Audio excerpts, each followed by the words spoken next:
Good evening, ladies, gentlemen, and MBs. Hope you're all keeping it easy breezy. Welcome to Warui Deshou's Stream of 4. We're doing it on the Thursday, you know? So close to the weekend, I can almost taste it. By which I, of course, mean all the alcohol I'll be drinking when we get to that point. I'm Shadon, and joining me from across the pond but close to my heart, I think it's in that direction. I could be wrong. Don't know my compass points. It is the Soul Doctor. I'm just going to keep pointing that way. Hey, everyone. Happy Thursday. It's almost over the week. I'm very, very happy that it's almost over.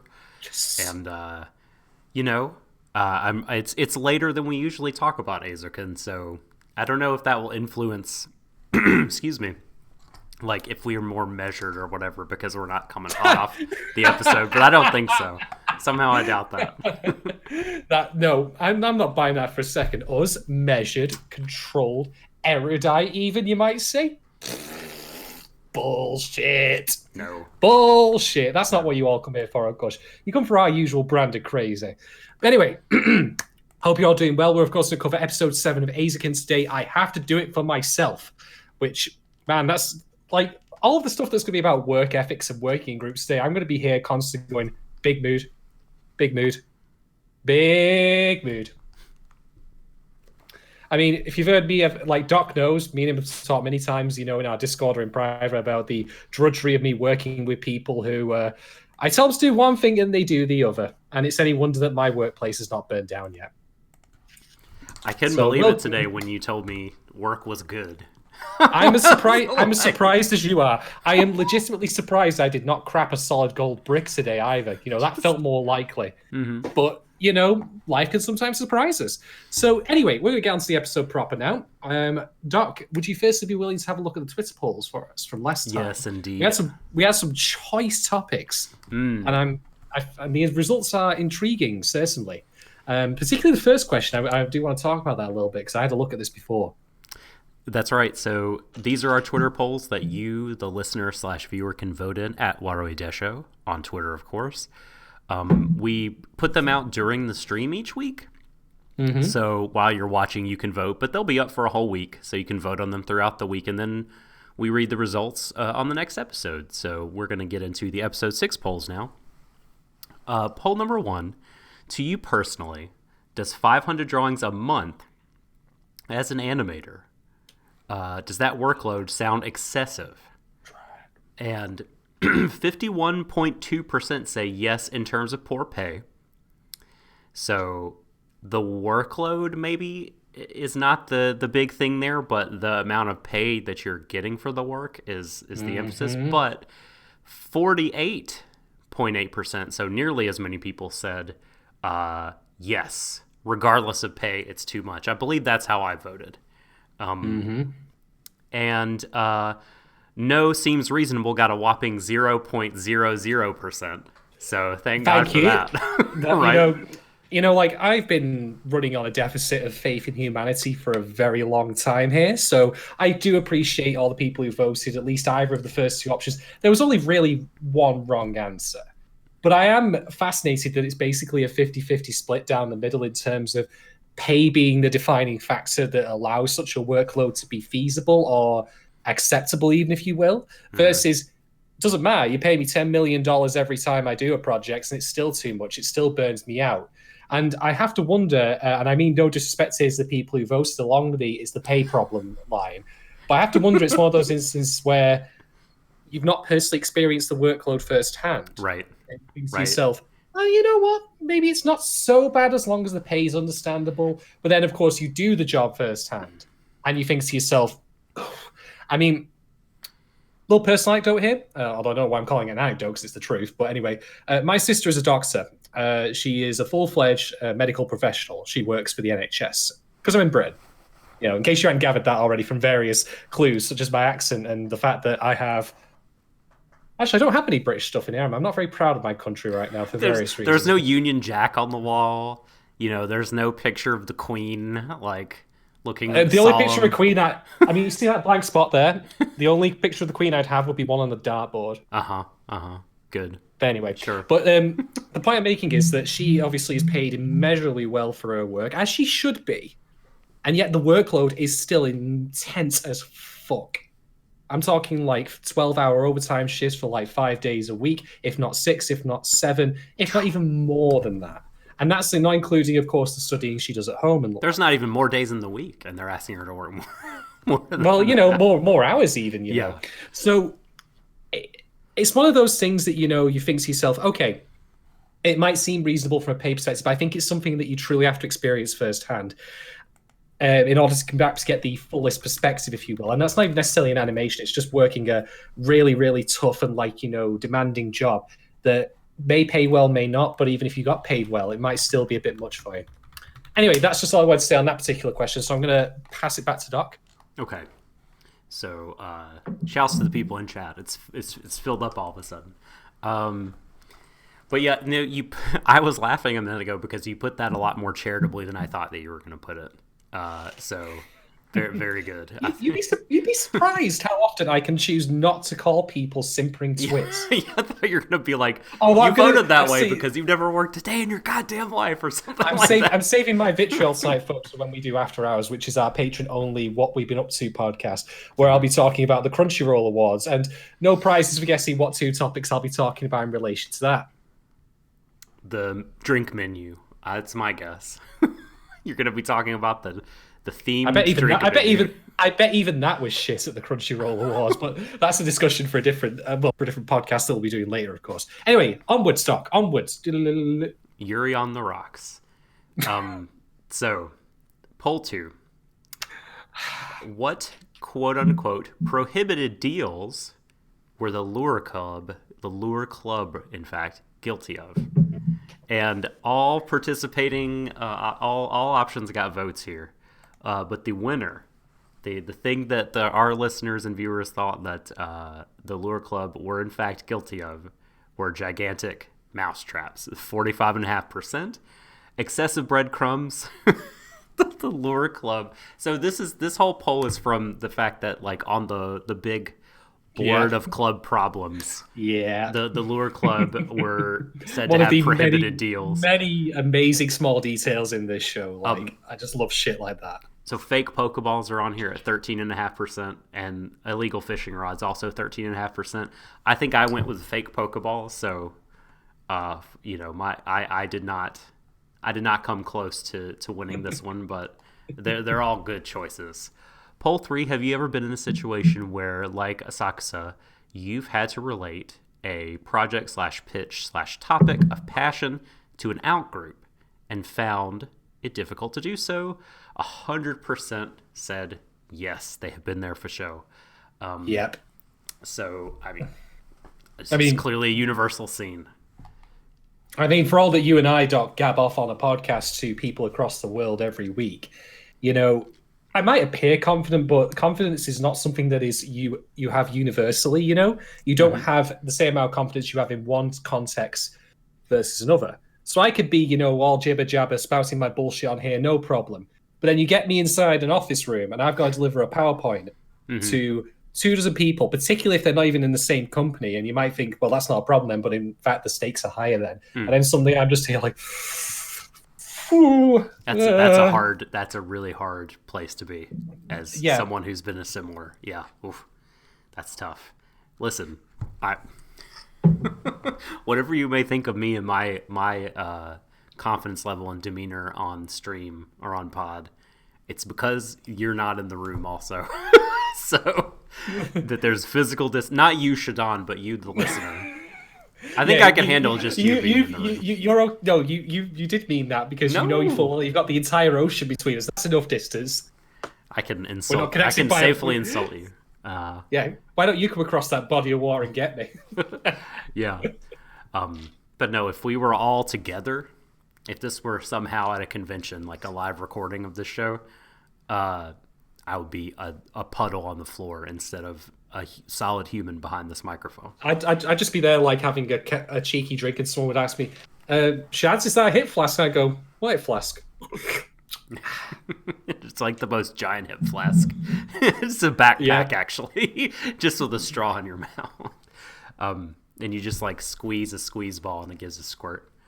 Poll 4, is the show's balancing its depiction of Kanamori as an unflappable queen versus the very draining reality of exhaustion and hard graft involved in project management. So this, I probably read that in a way that was confusing. Basically, the poll is asking, do you think that the show is doing a good job balancing, like making Kanamori feel human in addition to being the incredible force of nature that she is? And 55.5% said absolutely, it's doing a great job.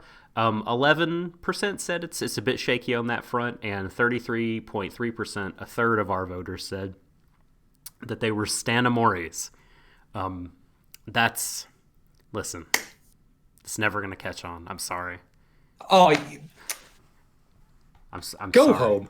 Go home. That's it. Podcast's over. It's like, I was immensely proud of that. In mainly the way that, you know, a child is immensely proud of when they've completely fucked something up. And they're just like, I did this thing. It's stupid, but I'm proud of it. yes, Cesar, I would, if we were to live recording, I would become the juice. The juice is my rap name. Like, that we would. Yes. So, I'm sorry, but Stanamori is as fetch. You know, don't try to make it a thing. Poll 5. If you're an artist / writer or creator in general, have you ever felt doomed to failure through imperfection? I.e. that you can't please everyone with your work, even though you feel that you should do. 90.9% said that yes, they have felt this. They have felt that kind of resignation. And extremely lucky 9% said that they have not felt that. I'm very jealous of you, the people who voted no to that. That's legitimate, Barry. That's not me being sarky. That's not being you know, like, to hell with you and all that. Like, you know nothing. I would love to live in that kind of zen state where I'm comfortable with my output. Believe me. And I'm not even talking in terms of the podcast. I'm talking everything else, all of it. Mm-hmm. Well, and also, anyway, and if you're in a situation, which is probably more common for an artist, where you're like your own boss. Oh God, it yes. probably is like you probably well, I say probably. I hate to generalize because you could feel a lot of different ways in that situation. But I guess I could see it more feasible for an artist who's their own boss to just not feel that. You know what I mean? To be like, look, I don't answer to anybody. Like, you're paying me. You know, I've got you, the client. You said what you want. Here it is. If you don't like it, you can go somewhere else. I don't know. Maybe if you don't have to like have a boss to please, you know, someone else like sort of a threat to your income. Maybe it's easier. I don't know though. But clearly, you know, 90% of the creators that did respond say that they have actually felt that kind of pressure, that kind of doom, because they can't please everybody with their work. So those are the polls. Again, indeed. Thank you very much, everyone who took part in them. We'll be having more coming along as we cover the show. So do take part at Warui Deshou on Twitter. There are no right or wrong answers except for the ones that we tell you. That's Just right. say that at a time. There are a few, but not many. Monsiub. Swear. Do you want to hear about? Do you want to hear about the episode director? Yes, I do. For drop the deets on me, Doc. You know, bring me all of your information. Well, I'll bring you what I could find. Because the internet, ever reliable, quote unquote. It was good. No, it was okay because I was worried, right? So episode 7, I have to do it for myself. Watashi wa watashi o sukunda is directed by Oyunamu. Okay. Yep. No other names. Just simply... No names. Well, this is what I was going to ask, because did Oyunamu, like, you know, do the entire episode on their own, much in the same way as the title would suggest? I have to do it for myself. Hell with you, Masaki Yuasa. I will make this episode single-handedly. Just to me. I let's go with that. But so I had like a bit of an issue because I looked for the person's name. I looked for this name, Oyunamu. Couldn't find anything. But I went to the Anime News Network forums, and So that is the person's Twitter handle. So, well, it's either that or his Twitter handle is Oyunam, and I don't know. There's some like weirdness with one thing is the Twitter handle and one thing is his professional working name. Maybe someone in the chat understands. Clearly, I need to start signing all my checks as Shadon 1010. You should, definitely. If that's the in thing now, where you start using your Twitter handle instead of your actual name for crediting and such, then I'm going with that. Wikipedia doesn't have all the info. You're right, Jiro. If only Sakuga Blog will get off their lazy asses and update. No, I'm completely kidding. Sakuga is mentioned as a word multiple times in this episode. Is that true? Almost, yes. Did I miss that? I missed that somehow. Kanamori says the word Sakuga several times. Okay. Yeah, okay. To which it could become its own drinking game, provided you have at least 2 bottles of Jägermeister. Perfect. Or your spirit of choice. So, Oyunamu, or Oyunam, as the ANN page calls this fellow, got a smallish CV, but a good one. We've got some interesting stuff on here. Directed 5 episodes of Kaiji, the first season. Oh, okay. Now I'm on board because, like, that show and that art style alone is worth talking about. Never mind, like, the actual content of it. I mean, good Christ, everyone is ugly as fuck. But that's the point of the show, as it turns out. Yeah, really great show. So happy that caught on. Like, I haven't read the source material, so I don't know how it is as an adaptation. But like, it's awesome. I've never come this close to having an aneurysm while watching a high wire game. It's so good. Believe me. Got a couple of episodes of Death Note under his belt. An episode of Dr. Stone from last year. Well, was that this year or last year? That was last year. It would have been. Yeah, early Dr. Stone was last year. So episode 4 of that. Eizouken 7 was the photography assistant on an episode of Little Witch Academia. I don't really know. I can't even visualize what that would be like, that job. He was operating the Instagram account. Come on, we've learned that he used his Twitter handle, so clearly he's all about the social media. I assume it's here, of course. Got to be on the Instagram. Got to be handling all that. Mm-hmm. Here's the production photos for Little Witch Academia. Let's go. I got a couple of credits on some Transformer shows, Cybertron and Energon, a Shin Megami Tensei like spin-off deal, a show I've never heard of called My Sister, My Writer. Wait, why? Writer, not rider, the class, but writer as in scriber. I am almost 100% certain I've seen people live tweet about that when it was airing, and apparently it's the worst. Okay, I believe. Clicking on it.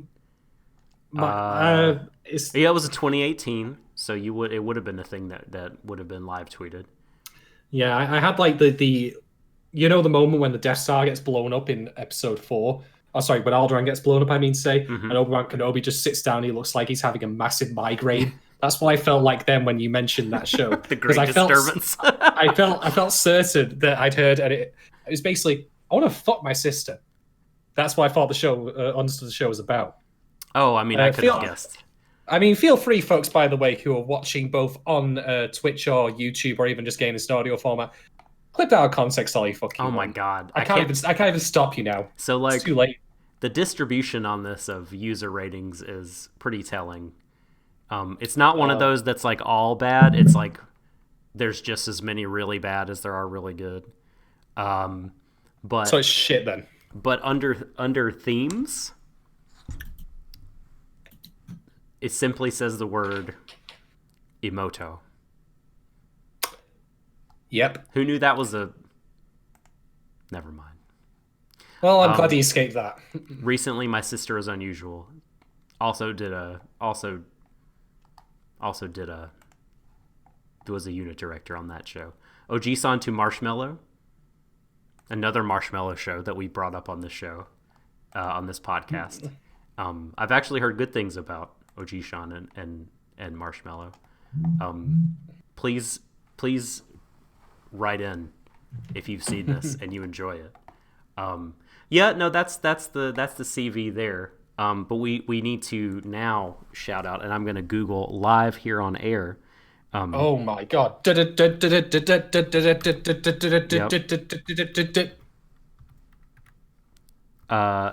The person who did the end card, Kenji Maeba, has a lot of Eizouken credits. In addition to being the end card illustrator for this episode. Mecha design. Episodes 1 through 6, yeah. I mean, if you're going to pick anyone to do the end title card, it's got to be the person who's done all that amazing concept art that we've seen of the robots and such. Makes sense to me. You don't put the janitor doing this shit, so there you go. Been a key animator on the show on every episode except episode 3. And on episode 3... He was hungover. He was... No, he was doing digital animation. So his hands have been on every episode of this show so far.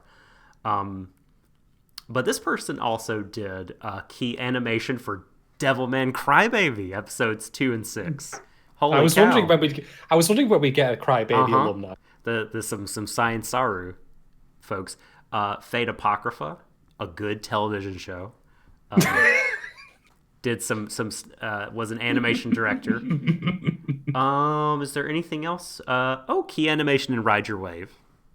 So look out for his work here. Look out for me talking about that next week. And then some stuff I haven't heard. Kizu Monogatari Part 2. He's an in-between animator for that film, and those films are lavishly, spectacularly animated. So good stuff there for my. It feels fitting for the content of this episode in question. Actually, funnily enough. So speaking of which, I suppose now's the time to actually talk. Right. So, who'd have thought, ladies, gentlemen, and MBs, that we would be getting an anime adaptation of Parasite as early as we would, because the opening frame of this fucking episode is Mizusaki's house. And that was my immediate thought. It's like, oh, it's the Park's house. Except it's somehow even more ridiculously, elaborate, to the point where she has a swimming pool that also looks a lot like a fucking racetrack. Just go look at the very opening frame of this episode. It's just nuts. But what we otherwise get prior to the opening credits is possibly the most wholesome couple of minutes of anime you will watch this year thus far. It's so sweet. So we get to meet super young Mizusaki when she's chilling with her grandmother. And her grandmother, I confess my ignorance of Japanese culture on this one. I'm going to assume that it's not because the tea tasted like dog shit. I'm going to assume that it's something else. Her grandmother is basically... There's a reason I drank my soda before, by the way, because I didn't want to actually demonstrate this live on air and just have it fly on one of my electrical outlets. But, she's swirling the glass like all this and that, and then just goes, whoop, and throws it away. And my guess is that it's like leftover. Like, it was a glass that someone had drunk tea from like a while ago, and she was just like, well, I want to make some fresh tea. So I'm going to toss out this old tea before doing so. It's what happens to me every time I drink Corona. You get to the bottom of that bottle and it just tastes like shit. You don't like a Corona? No, not really. Not even with the lime? I mean, Corona sans lime. It's acceptable, it's but okay. I like it. I don't know. I don't really go in for just satisfactory, if you know what I mean. Sure. Fair enough.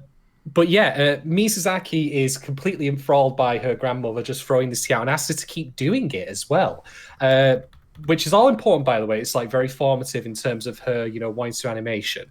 But then we also learn that as she grows up a little bit older, she's now taking classes on what I believe to be walking down a catwalk, or at the very least on proper form and posture. Ballet, I think. I think this is ballet. Mm-hmm. Okay, ballet then. Either that or maybe gymnastics, but it feels like ballet.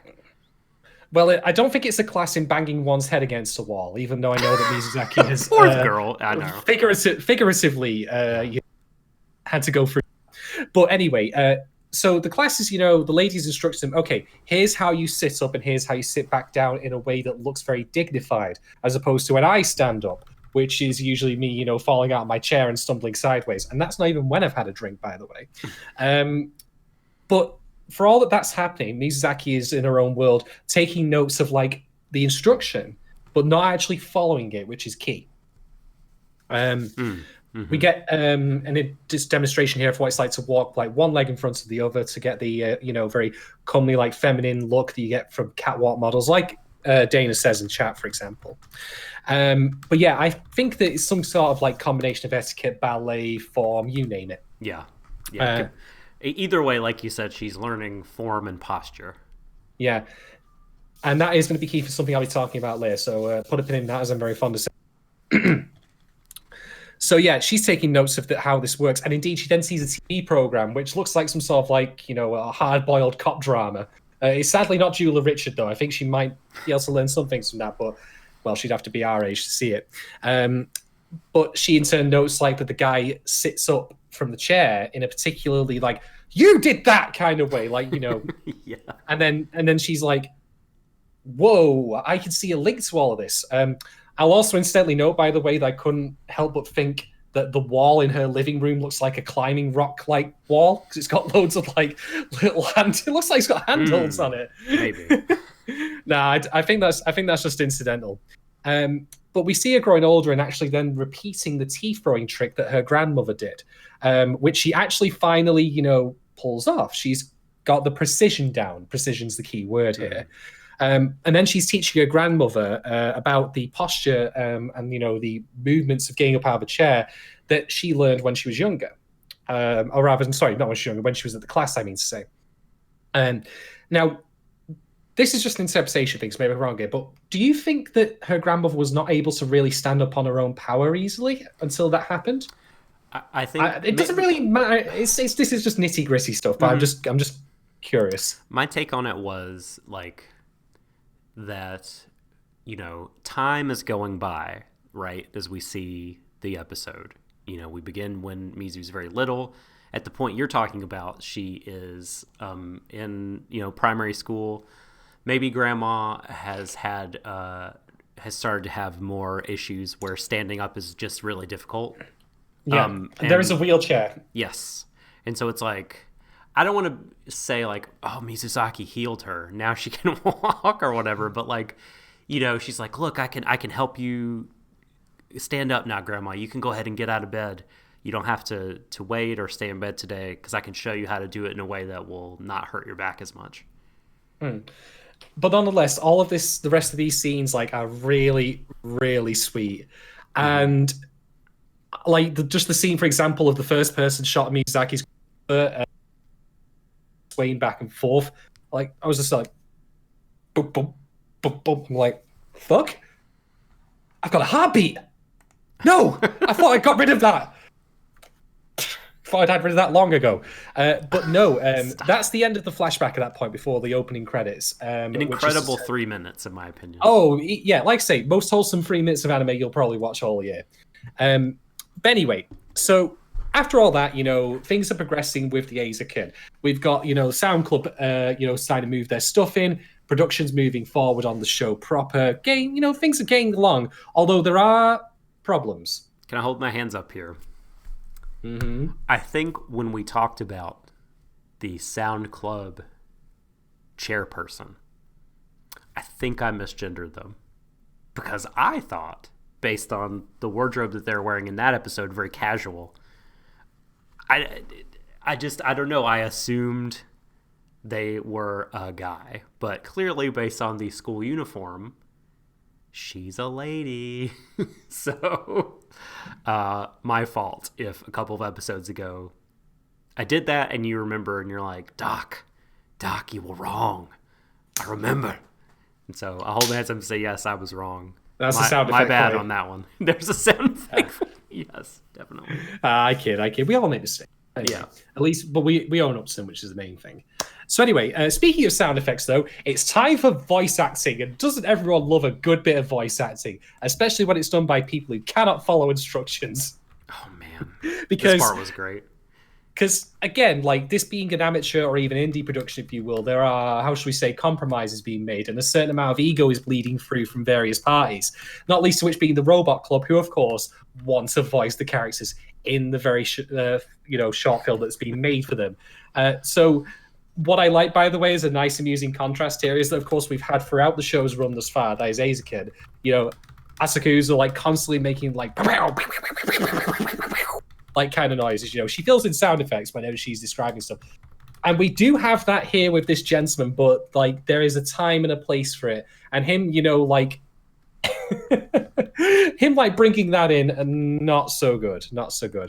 So they, however, realize that part of the problem is that they need to give him an actual proper storyboard video to be able to practice with it, because it's all about timing, making sure it syncs up. And the more that you think about this, like the crazier it becomes, like how difficult it must be to get sound effects of a certain length lined up with a certain scene. Indeed, later in the episode, we'll see Asakusa actually timing motion as she's drawing. It's not just simply, filling out like ends and ends of animation. You've then got to make sure the sound is the right length for it. There's a lot of consideration that you might not otherwise consider. So that continues. Work is ongoing. The opening song has been ditched entirely, which is a damn shame, because I honestly thought Jam Project would have pulled through on this one, but I'm guessing we'll just have to leave it for another time. Yeah, part of me is like wondering, what was You're not down with the Jam Project? No. Look, I love the Jam. I was the one who suggested the Jam Project last week, but like I'm wondering what, like, is this like real life bleeding into the work? Like, did they like a week or two ago have plans to do an OP, and then now they realize we just can't fit this in the show, so in storyline we have to scrap it? Because that would be fascinating. Or was this the plan the whole time, like to just be like, well, we'll say this and then we'll take it out? I think that it's one of those things, like you and I have discussed before, like even in terms of making this podcast, we have ambition oftentimes for what we want to put into like our structured content, versus what we actually end up being able to execute on. I've had ideas for skits galore, and I'm like, no, this is too much work for too little return, or it's not feasible for me to do in the time frame I want, so on and so forth. So I think that's another element of it, like where complications will arise because things cannot be done in the time frame that you want them to be. Speaking of complications, we now have the other, how should we put this, wrench in the works, which is the art club. They've brought the backgrounds, and if you remember, Askusa said, see this car? Do you see this fucking car here? Do you see this yellow-coloured car? I may be possibly paraphrasing her words a little bit here. By which I mean completely paraphrasing them and making them up. Yes. But do you see this car? This car, you don't draw it onto the background. We're just putting it there for reference because it'll be a cell later. So, of course, gentleman with the cloudy glasses and the big moppy hair, he's like, I'm totally drawing a fucking car. I love cars, mate. I love cars. I love trucks. Yeah.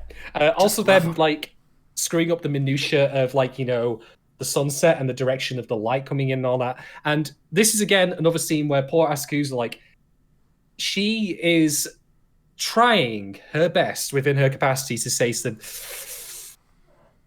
you fucked up. Yeah, but she can't, because that's not in her nature. Just sweating. Yeah, and I don't really blame her. Like, there are times before when I've, like, in my workplace, tried to direct people and such when they've cocked up, and there are other times where I just don't have the nerve to do it. It's understandable, it's perfectly reasonable behavior. But eventually, yeah, the other, as Cesar says, what looks like Kanamori's like distaff cousin intervenes and says, look, we'll fix it, it'll be fine. But when they leave, Asakusa's like, hey, that's all good, and Kanamori's like, you do realize you just took on all this extra work for yourself. It's faster to do it myself than to explain to someone else how to do it. And my God, what a... Man, the amount of shit I've... Yeah. No, you go ahead. The amount of shit, times I've, like, built a spreadsheet or done some spreadsheet work, and I'm like, okay, how do I do an average on a spreadsheet? Yeah. And I'm like, I could explain it to you. It's not difficult.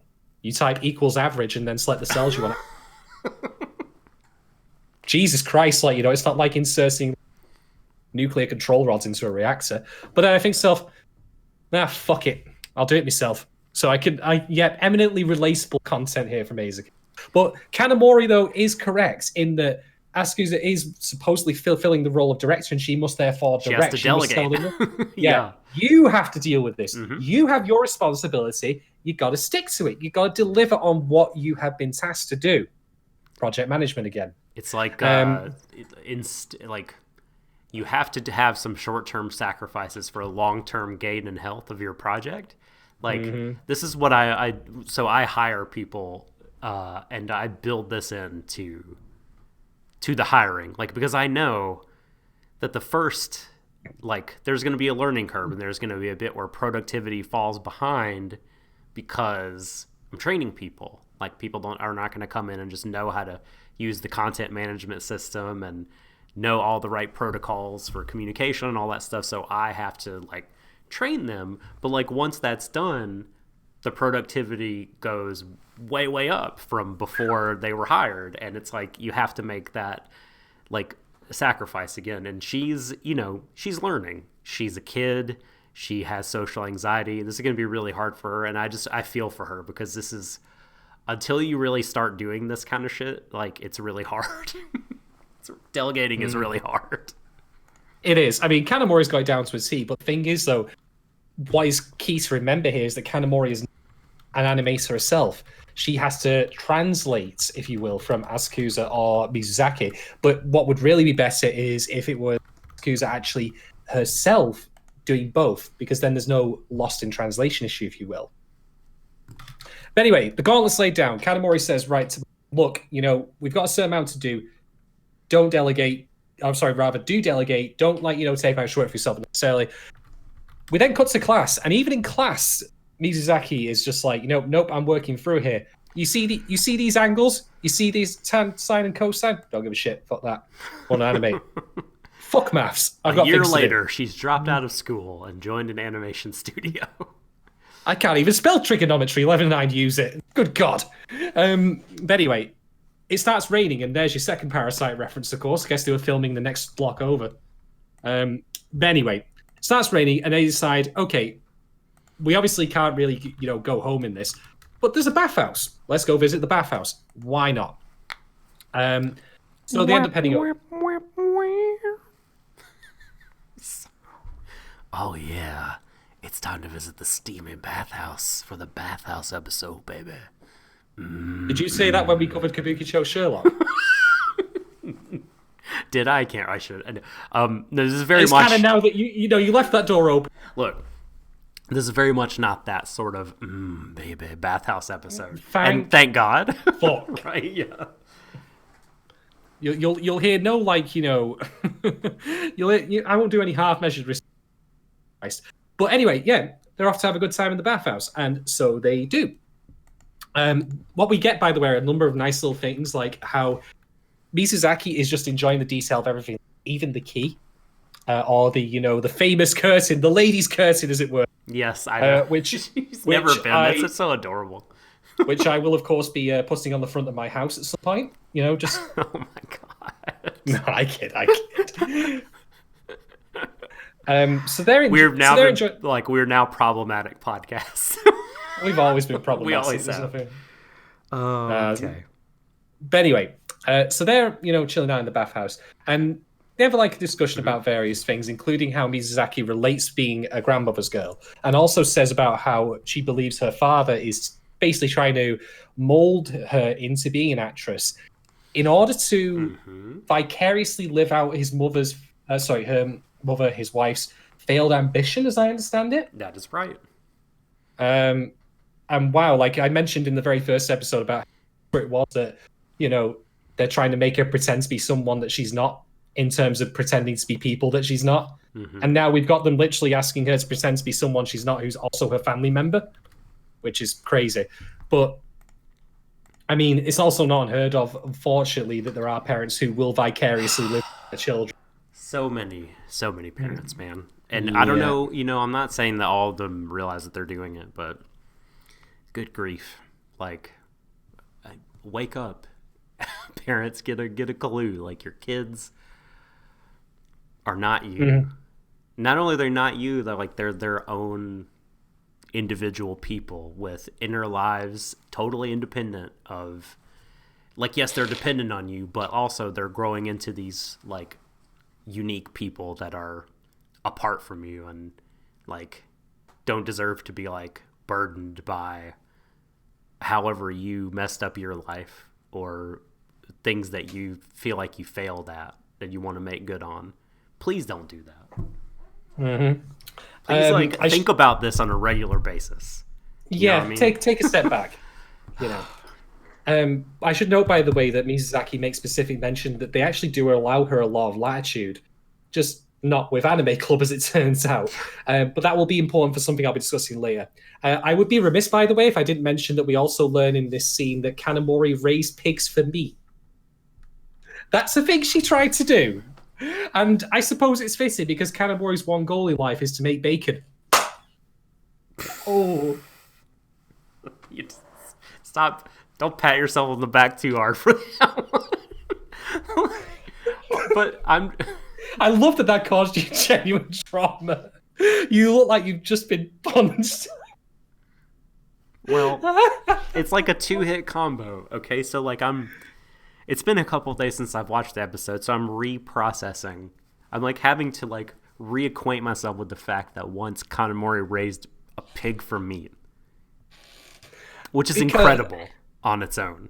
And then you come over the top of it with your bacon joke. How am I supposed to feel about this? I couldn't resist. I'm sorry. Oh boy. I'm trying to make a poll, and now I've been completely taken out of it. Look, if you're going to sell bowling pins, don't expect me not to try and strike them. I'm just saying. But anyway. So after that, they go and get some food, and by which I mean they actually end up catching their own crawfish, or crayfish, or whatever they are. And again, all about detail here. By the way, before I forget, before they do leave the bathhouse, there's this wonderful little play fight scene where we get music that sounds almost like it's out of the original Godzilla movie, where Mizuzaki pretends she's a kaiju, but you know, Asukusa, she's just like they're such kids. Defensive barrier. Yeah, the barrier. And hey, fair play, they are, and again, that'll also be important for later. Come on, Gero, you know full well my puns are, they're already like, if you quantify them, they're zero quality. The question is if they start going into negative territory or not. I'm still working on it. But anyway, so they go and grab food, and Asuku's like imagines at this point, like, taking a little like boat or like this, almost looks like a roller coaster car, actually, funnily enough, into like the flooded city that she imagines, and that's really self. I actually, by the way, really think that if ever Asuku's if she doesn't ever become an animator, you know what she should do? Theme park designer. The greatest world. The greatest world. There you go. I would visit the shit out of that. It would be great. There are probably all kinds of things that an animator / artist could do that we just have no idea. What a cool job that would be.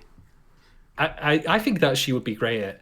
And again, that's also, funnily enough, everything's important for later, because I've also had a kind of meta-realization about this show, but we'll come to that when we get to talking points. A meta-realization. A meta-realization, yeah, I know. Interesting. But anyway, after they eat, Asuku's was asleep, protect this small child. She just seems like she's only like maybe this tall. So they end up carrying her home, poor little gremlin that she is, with Mizuzaki also coming up with a big mood line of people are heavy, and, well, You're going to carry that weight, Mizuzaki. You had to say that in that kind of, yeah. Mm-hmm. Exactly. So they make it back to the Eizouken house. And we get a moment that, there've been some great, truly flashpoint moments in human history. We've had there's been the splitting of the atom, for example, or, the discovery of electricity, the invention of the light bulb, the printing press. I can name them all. I'm sure that you can, in chat too. But would you believe it? The visual novel. I think we've been truly blessed to witness in our time the greatest moment of human history, which is Asakusa winning an argument with Kanamori. I know. I know. I mean, fucking hell. We'll never see its like again. We have peaked as a culture at this point. Is this before or after Kanamori is wearing her hat? Because that was a real moment for me. I really enjoyed that. I mean, if you take Asakusa's hat and wear it, you gain her power. That's the way I see it. It's like a Green Lantern ring. Oh, I guess like the greatest world. Opening a rift to the imagination land. Yeah, that's a good power. Indeed.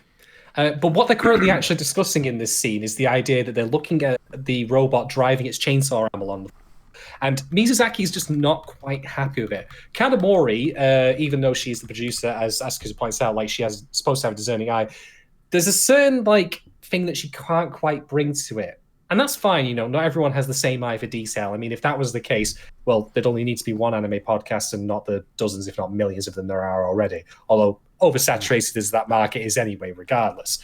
Point being, though, what they realize is that they need to actually not treat the production process quite so linearly. So they actually add in sound at this point while still developing these scenes of the robot to get a better feel for like how it's working out. And this is when Mizuzaki lays out her own idea of why she wants to create animation, not anime. Animation. Distinction here. And for her, I think that I can sum up basically as precision and minutia. That's what she's all about. She talks about like goldfish tail, cherry blossoms, dancing, all these incredibly elaborate things that are either in terms of sheer detail or in terms of their movement. We also, by the way, get this incredible scene of our tree, which, again, I'm not surprised. We learn a lot of things about the characters that in reality we don't actually feel so surprised about. But she points out that the whole idea is that the difference between live action and this is that you can feel a lot more, impacts from the motion derived from animation versus from live action. Now, I'll grant you, there are plenty of films out there that can use film in a way to decompress time to really let movements have true impacts. The Matrix is one of them that comes to mind immediately. I mean, don't tell me, for example, that Trinity's like, hovering in midair, like, kick would have felt anywhere near as impactful if there wasn't that panning shot around her. No, but clearly not. But I don't disagree with her assessment that there's a lot of ways in which animation can, really convey the power of. And they do this through an amazing example of a rocket, which I recently discussed Thunderbirds on After Hours, which is like my childhood formative like experience and nostalgia. And I got such a great vibe from this because there's similar sequences like that in that show. Granted, they're not animated, of course, but still, you really feel like, if all the things are on, like, here's this model with this intricate amount of detail, all the smoke coming off, and then it goes up and I love it. Love that shit. Why does it remind me? So, like, what is the significance of the rocket to her point? She's talking about basically all the little details that build up, actually the smoke, or how there's the trail that goes, when it tilts off at an angle to give it that sense of realism, and also the close-up shots as well, plus the shaking and the smoke. All the little things that go together to make it in going for having a proper landscape shot where you can get a feel of the environment around it. There's a lot that goes into it, even though it's just rocket takes off. She says a scene that I think that she's right, but only if you think in terms. God, what was his name again? Ash from Evil Dead, which is that some people out there want to see what. I know he does. But rather, what she's into here is the fact that she wants to create like these precise animations that can be appreciated by people. There are people out there who can recognize like these small details, i.e. the Sakagaburo community, as it turns out. But that's what she's about. And I can actually elaborate on this a bit further when we're talking a bit about character, because I'll be certainly going into on her a little bit. But yeah, that's when the episode ends, when she says, like, that's why I'm doing it. I must do this myself. And indeed, great closing moment, the tea throwing again. This tastes terrible. Oh, man. What an episode. Before we get to the talking points, though, can you disconnect and reconnect the call, because me and Jiro are having some issues of you dropping out. God damn it, PlusNet. Right, fine. Back in a sec.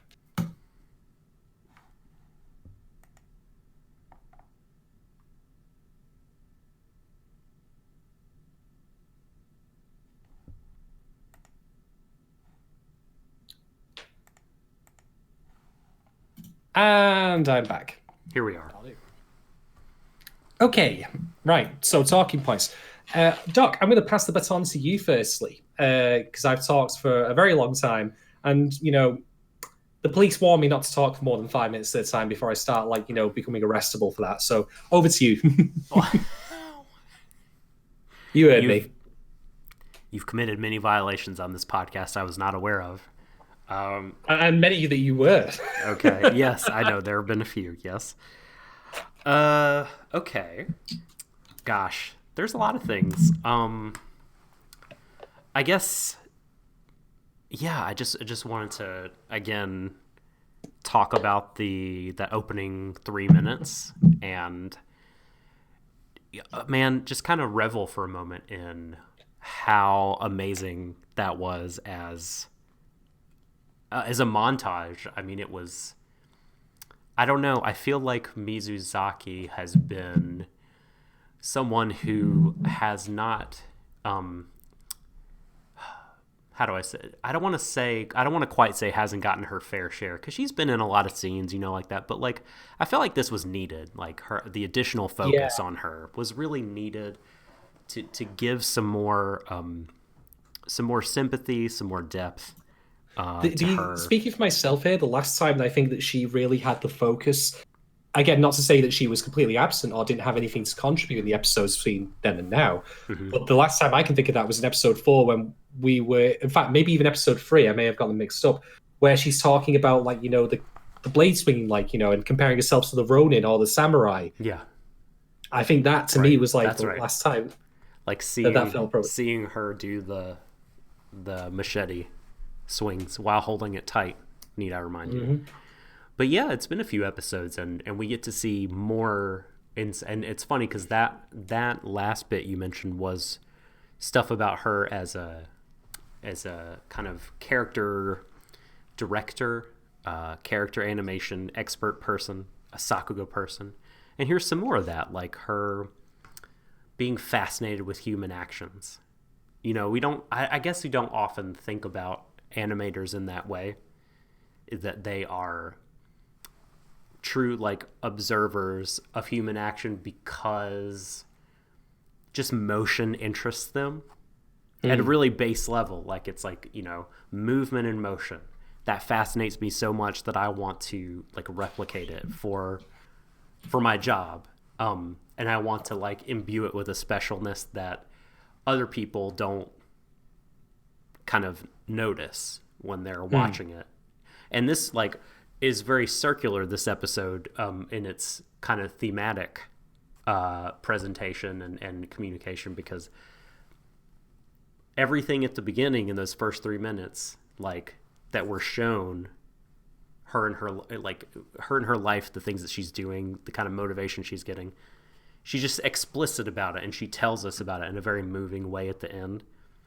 But man, I was really moved by these first 3 minutes, watching her and her grandmother, and it doesn't have to be this really cold sort of thing, animators love movement, and they just reproduce.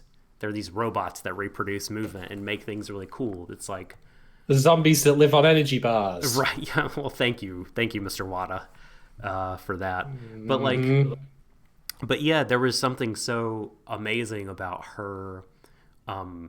Either discovering or just us seeing a slice of her indulging in her passion for animation, by spending time with her grandmother. That was so warm and human, and her, like you were saying, using those moments in etiquette and posture class to her parents wanted her to be using it to do a certain thing, but it's she's just there drawing. And she uses it to help her grandmother. And all that experience all like her whole life watching and drawing has like kind of brought her to this moment where she's drawing this robot, and she's informed by everything, all those experiences, and she's like putting all that into drawing the robot. Like something about just that opening 3 minutes, all that compressed into 3 minutes with the music, and it was so amazing. It was one of my favorite sections of the show. What a sequence. I agree. There's a couple of things I'll add to that firstly as well, and that I admittedly, I didn't know I was going to be doing an anime podcast when I was younger, but I think that I can speak on behalf of some people by saying that if you have a creative passion or a hobby or even a job, there might very well be in your past a positive influence from a family member, someone who might not necessarily directly encourage you to pursue that, but might, embrace it and, like stoke that passion with you. I mean, for example, Misaki's grandmother, like, she, as in Miyazaki, shows her the drawing she did of the posture, movements, and she approved of that. That was positive reinforcement. She liked that she did that, and I think that it's not reasonable, to say that there can be people like that in our lives who, we have nostalgic memory for when we were younger, who've then propelled us on to do stuff or extrapolate from that. My own grandfather, he, when I was much younger, like he gave me math problems to solve because I asked him to. Just simple stuff. But, like you say, here you go. Like, we used to visit him every Saturday, you see, for lunch. And I'd do them and they'd be like, hey, well done, Cham. I was like, and I still remember that very fondly even to this day because he was promoting my intelligence, to which you would probably say, why intelligence, Chad? So that's long as God. But yeah, like, I think that there are figures in our lives who do, provide positive influences on us, and drive us to, go in a direction with creative. I mean, Saga Daiichi there has just added that in chat as well. And I'm sure that there are people who are as well. Now, I grant you that's not true for necessarily everyone. Some people are simply motivated to do a hobby or a passion because that's for them. They don't need a nostalgic, push, if you will. But I like that this show acknowledges that. I like how between Asakusa and Miyazaki we're getting different shades of the profession, if you will. Like, from their origin point of why they do the things they do versus the different types of things they do, from world building to character, and the forces that change on that. I mean, a little bit of classism I mentioned with Asakusa, for example, and indeed with Miyazaki in her own way, but for different reasons. I like that it's covering these angles. They're not simply the same person, if you will, even with just different names, because they're doing the same thing. They have their own perspectives and their own histories that inform their current actions. That's good stuff. This is why you should never think to yourself, oh, I'm not going to create that because someone's done it before.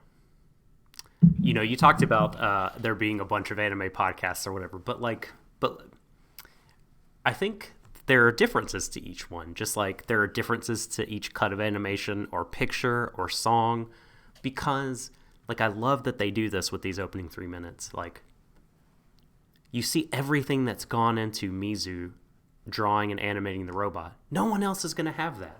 No one has that exact pool of influences. She owns that. Yeah. That is her. Like, she's putting herself and her experiences. Like, that's all that's balled up into the inspiration that is pushing her to do it, and it comes through. Like, her doing that animation cut is irreplicable. Like, other people could do it, but it will be different. It will be somehow different because everyone brings their own stuff to the table when it comes to creating things. Absolutely. And there's more that I can elaborate on as well with this, about the familial element. The scene in which we see at the very beginning where Mizusaki's mother, the first time we've seen her, comes in is very, very telling. Hi, are you in bed? I'm going to work later. And then look at the mirror image of her reflection on the window. That's her role in Mizusaki's life, a shadowy person in a frame. That otherwise, maybe she doesn't care about her becoming an actress, but I also would wager she probably doesn't care that much about, her doing anime, if you will. She's content to leave it to devices. It's not surprising, with that contrast, that she says that she's a grandmother's girl, even, with everything else that we've learned from seeing her interactions with her grandmother. Again, very telling. I thought that was a really, really neat image there. And now I suppose I can lead on to my talking point, which is the idea of precision and freedom. So what I think that this episode is telling us, and it again elaborates more on her character, which I must stress, Eizouken is not a character-heavy show, in my opinion. I think you and I have discussed this before. I think it's reasonable to say, moreover, it is a comedy, I would argue. Do you think that's a reasonable assessment? As like you know how I feel about this. I don't. I would not call it a comedy, though it is comedic. I feel like it is not. Oh, I'm so bad at this, man. Genre is a fuck. what are we supposed to do here? Like, and fuck is a genre, yeah. But that's a different discussion for a different day. Anyway, but here's the thing, right? What is really noteworthy about all of this is that we're seeing the application of precision and shaping things applied both to Mizuzaki and in turn Mizuzaki doing it to other things, into the things that she creates. Like her, her dad in particular, someone we still haven't met yet, which I actually think would be for the show's benefit if we never met him, if he just remains a figure, if you will. An exerting force that we never truly understand or get to learn, because that's all we need to know. He really was just the first MIB. It was also her dad. Well, I'll get to the MIBs in a second, actually. I want to ask you a question about them. But yeah, like what I think the show is trying to tell us is that it's great to exercise precision and, learn, not, take knowledge in from, doing things like something like the ballet. But it shouldn't be used to put people in boxes, if you will, or make them do something against their will. Like, we can see a clear delineation, and indeed that's why Mizuzaki at the end, I think, says, I must do this myself, because she's doing this for herself. She's applying the precision she's learned over the years, but she's doing it because she wants to, not for a goal that's been set for her by someone else. It's not belabored at this point, I should stress. I mean, this is why I say again, it's not really a character piece, this show. But it is present, and I think it's super neat. I think it goes to show that the acts of of going into exhaustive detail is not in of itself a bad thing. It's how you apply it and what you apply it to. Applying it to fictional characters, go nuts, no problem. Applying it to people, forcing them to be something they're not, that's a problem.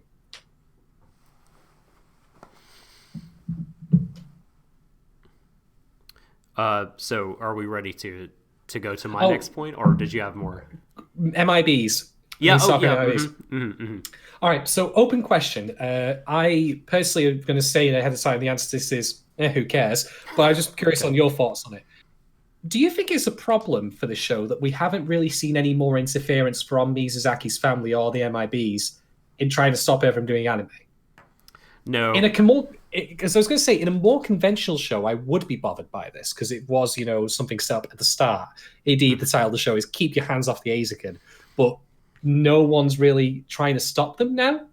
But I mean, I've got a 5-letter acronym for you here, which goes something like this: India Delta Golf Alpha Foxtrot. Right. You can figure that one out, Holmes. Yeah.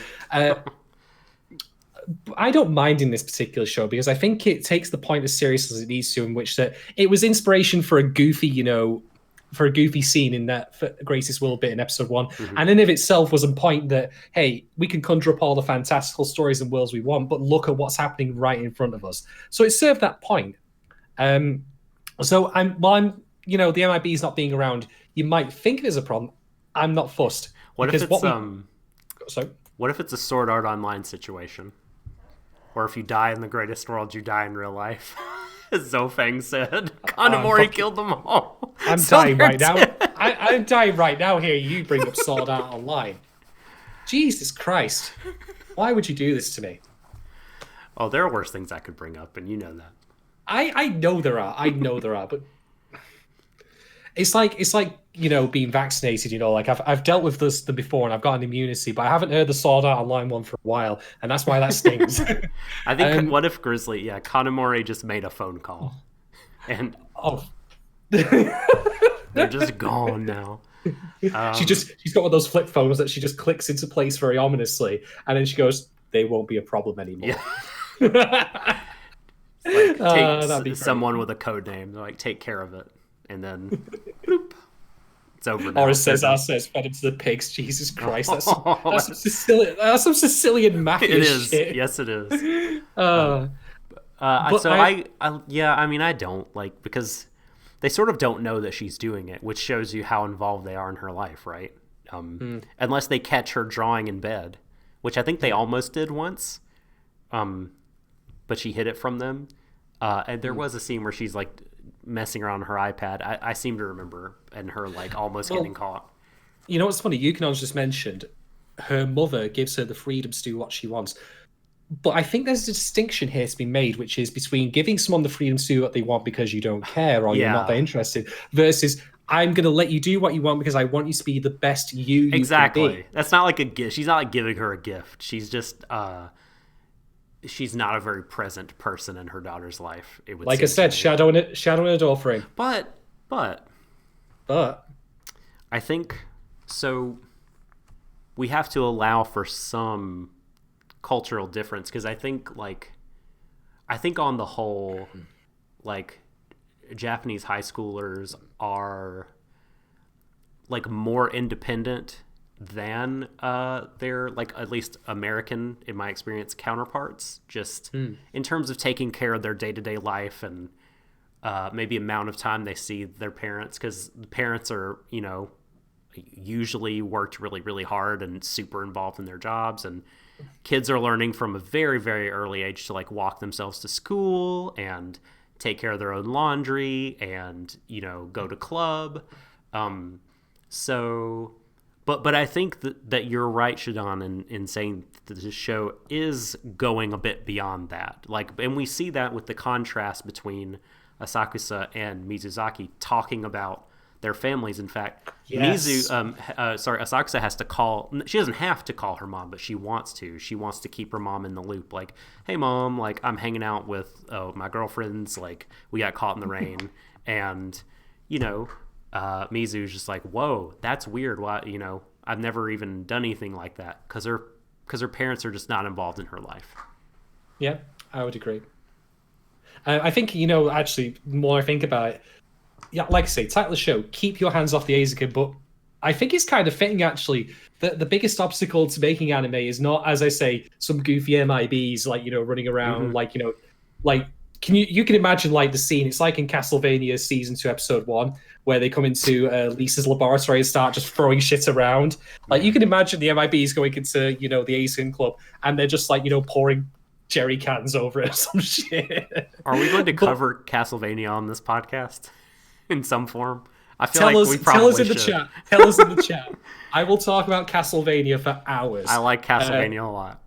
It is incredible. Best video game adaptation as of yet, in my opinion. I would be curious if people feel differently. Have you seen Sonic the Hedgehog?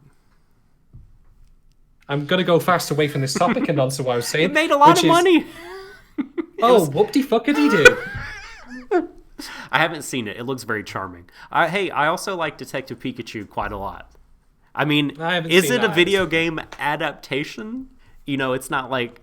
But I guess in the same way, Castlevania isn't like adapting an existing plot necessarily. So yeah, I'm going to call Detective Pikachu a video game adaptation.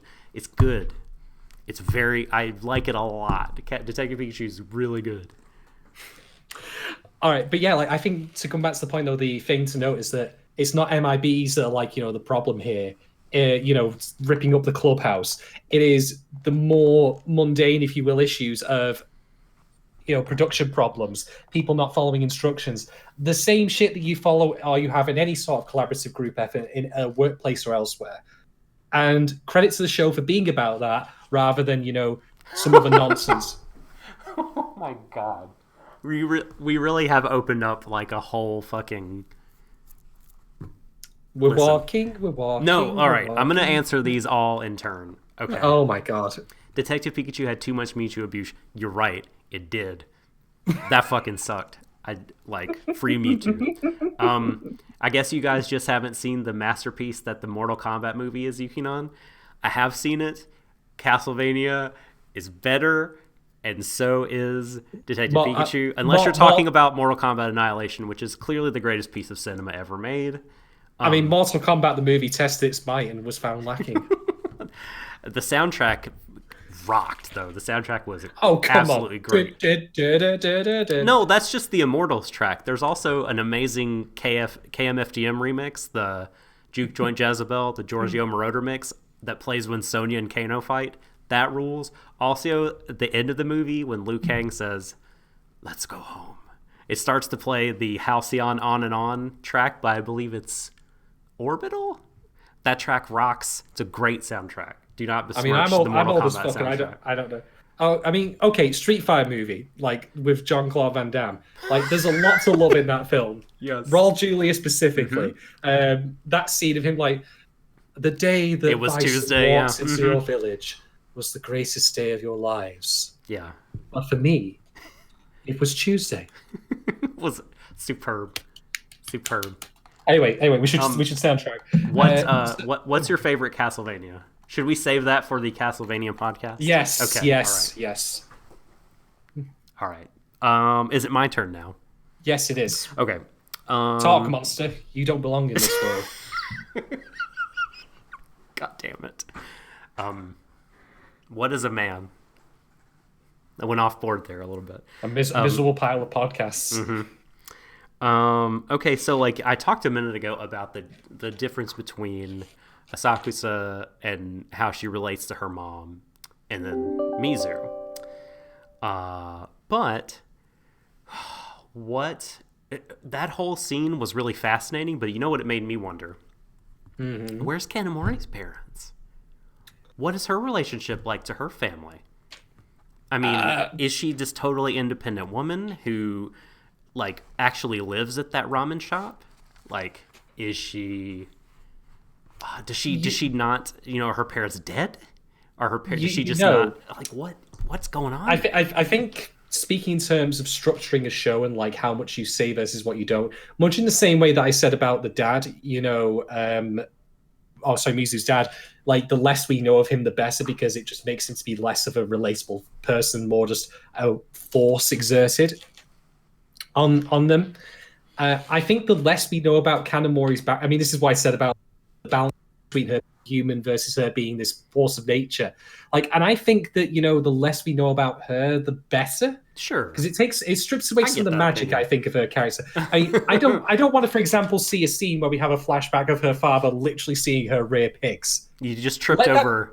Let that be a mystery. You just tripped over Kanamori's dark past on your way in here. Yeah, let that be a mystery if it's true or not. Let's imagine it. You know, I mean, this is a show about imagination after all, and the beauty of that. Like, I don't think I'm with you. I don't think it's like it's not a flaw of the show or anything like that. At least not yet. But it just made me wonder. Like, yeah, it put in a space here. You know, and that put the question in my brain because the two girls are talking about their families and like the differences between them, and it's a group of three. Why don't you talk about your family? Like, again, I don't think it's like bad. I'm just really curious. Like, is there does it just not exist on paper? Or does it just not matter and they're not talking about it? Are they going to save it for like the lore guide, the Roman album that comes with the release of the anime? Like, oh god, I can't wait to find it on the Mal list. But anyway, I think that the point to make though is that it's very illustrative of how in storytelling and particularly shows like this with a very clear purpose, that sometimes being circumspect with details is to your benefit rather than, you know, being exhaustive or elaborative. I mean, in fact, if you think about it, Asuku's like, you know, she's all about like, you know, exhaustive reams of lore about everything that she comes up with. And yet, just because Kanamori exists in the show, and we know very little about her, she's better for that. Yeah. Time and place application, things I keep banging around every time I do a podcast. No, I totally. Yeah, right. Are Kanamori's parents actually Yakuza? This is the thing I wonder about. It's curious. Because to me, she's very much a human. As much as we joke about her being a force of nature, like, I think she's very lovable. She's not like, you know, if it were a force of, you know, you can't really love a hurricane. I guess you can love Godzilla, who is a sort of a force of nature, but he's also a character, really. So, yeah, Kanamori's a character who I care about and everything like that. So I think it's only natural to wonder that. But I am in agreement with all of you that, like, it's not a thing that we really need for the show to be complete or anything like that. I was just curious.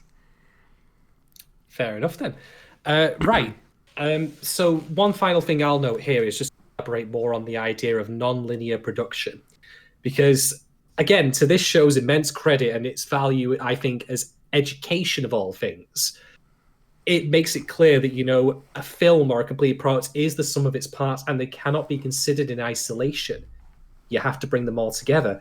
And that's not just with the moment later on in the episode where they start, you know, putting sound effects over the robot's walking sequence. Remember the voice acting. Now, okay, the robot dude, like, The robot. he's dude. bad. He's bad. Mm-hmm. He's He is super bad. I like, he couldn't, like, you know, announce clean up on aisle 4 properly by the sound of it. He couldn't do that. He couldn't. Made me you know, laugh a lot. His whole attempt. He couldn't say, you know, Mr. Sussel Doxer, your children have been left in the car park. Please come and clean them. Thank you. Yeah. Can't do that. But Because it would part never of happen. that. Well, there's that. But part of that problem, though, is that he doesn't have adequate direction, and that's in turn because he doesn't get to see the storyboard. Now, I've discussed previously about the way in which voice acting is recorded on this podcast when I illustrated it through, again, not an anime, but still a worthy example, the Batman animated series, particularly Mark Hamill's performance as the Joker, where they would record him doing his lines firstly, and then storyboard afterwards based on his physical gestures like I'm doing right now. Again, if you're listening to this in podcast format, you can't see me doing all of the hand motions I am, but I'm still doing them. And guess what? There ain't nobody in this fucking house. Not that I know of anyway. So it's kind of moot, but it's still an important part of like how you go about like acting and emoting. Oh, it's like Princess Kaguya, remember? Like, they recorded that every dialogue, like, years before they had a lot of those scenes animated. In fact, one of the voice actors died in the interim, you know, which is very sad. But Exactly. So they mentioned that he needs the storyboards to actually, you know, help him emote and talk about that, which he doesn't have. So kudos to this episode for elaborating on that and pointing out that, hey, we have gone into detail about the minutiae of, like, you know, getting frames in shot, like, you know, perspective, distance, you know, tweening, you know, in between and all that stuff. Everything I could mention, but not one of them on their own, you know, is actually worth a jot. They need to be considered as a unison, holistically, if you will. So good on the show for continuing to do that. I think that's really, really neat. It keeps building on layers and layers of its own education here and teaches us more and more, reminds us of things that we otherwise might think seem obvious in hindsight. But, you know, again, it's one of those things where when everything works, you don't notice. it's true. I'm sorry. I'm not laughing at you. No, I was wondering what got you, though. The part when Cesar reminds everyone in chat of the greatest moment in this episode, like, dude, I fucking lost it. I wanted to go back and watch the end, but for some reason, when I go to, like, CrunchyRoll is having problems. Are you having problems loading CrunchyRoll, by the way, right now? Well, Crunchyroll's got plenty of problems. It's too easy. It's too easy. No. Please, don't set me up for shit like this. Come, I mean, we're going to be discussing those problems later. For God's sake, man. I mean, if I just had to add, by the way, like, you know, that scene that Cesar says, that's great. I laughed a lot. Oh, and I also laughed my ass off at the amazing bit where Asku's is constantly like, which, you know, I feel like she'd have been in less danger if she'd have been doing that in front of a tiger. I know. Hello, tiger. Hello, tiger. Ah, my finger! I know. Well, I mean, as for Kanamori, like, saying that, you know, she's not having fun. Just, like, no. That's not what's happening here. Would-be fan artists, you know, if you want to, here's a free concept for you. Imagine Kanamori traveling through an airport, and, you know, she's going for immigration, and the immigration officer says, business or pleasure, and she just looks at him. Because it's all business, all the time. Zettai. Man, it's all business. Are you here to have fun with your friends? No.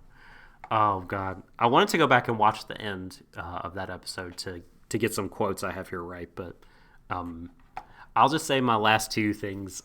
In the bathhouse, I can't remember what. Maybe it's during the part where the whole like boat going into the different lifts is happening. Mm-hmm. But like at some point it's playing this really amazing like traditional Japanese music that I think is the kokyu. Like some really like sparse strings It sounds so beautiful. Like, I love that to pieces. I believe that's what it is. Please correct me if it's not the kokyu and it's a different instrument, but I can't get enough of that. Like, that is just tremendously, like it puts me at ease. It puts me in a really centered, mellow place. But the last thing I wanted to talk about, like, I am the one, I think, on this podcast that likes to get metaphysical a lot of the time. So that final... I get drunk. That's my strength on this podcast. Not dissimilar pursuits, I would argue. So, like, the speech at the end by Mizu, I feel like is kind of incredible for a lot of different reasons. Like, I talked about that it was just a reinforcement of everything that we saw at the beginning in the first 3 minutes, right?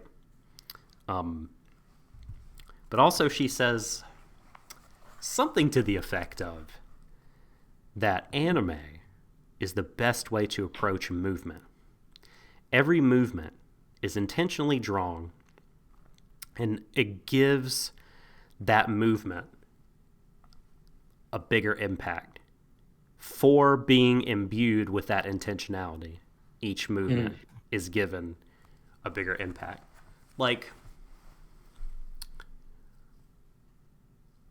just think about that, right? Like, that is some like spiritual shit. You have to basically create a fictionalized representation of reality in order to appreciate the reality itself. Yeah, and that the fact that it is a person, a person that is getting down on the paper or the tablet or whatever and drawing the movement is what gives it the bigger impact. Like, that, like, yeah, that for some reason or other, reality that's like out there apart from us and every day, and we're all kind of milling around in it, lacks the impact that recreating it, like you said, a person using their soul, their brain, their body to like remake it, like putting that intentionality into it is what gives it the big impact. Like, that is something that I feel in my bones is true, but also empirical science would be like, nope, bullshit. A computer could draw it and it would be the same. You know what I mean? What has science done for us, honestly? Science, take a hike. Yeah, well, and it's not just the focused effort, Cesar. Like, a computer could replicate it, right? But Mizu's arguing that, like, the reason like it has impact is because character animators care about every single moment, and the fact that care and intention is put into it is what makes it, like, it's not just, I think it's like, I guess you could equate care and intention with human effort, but I feel like the effort part could be replicated by machines, but the care and intention is the super added part that can't be.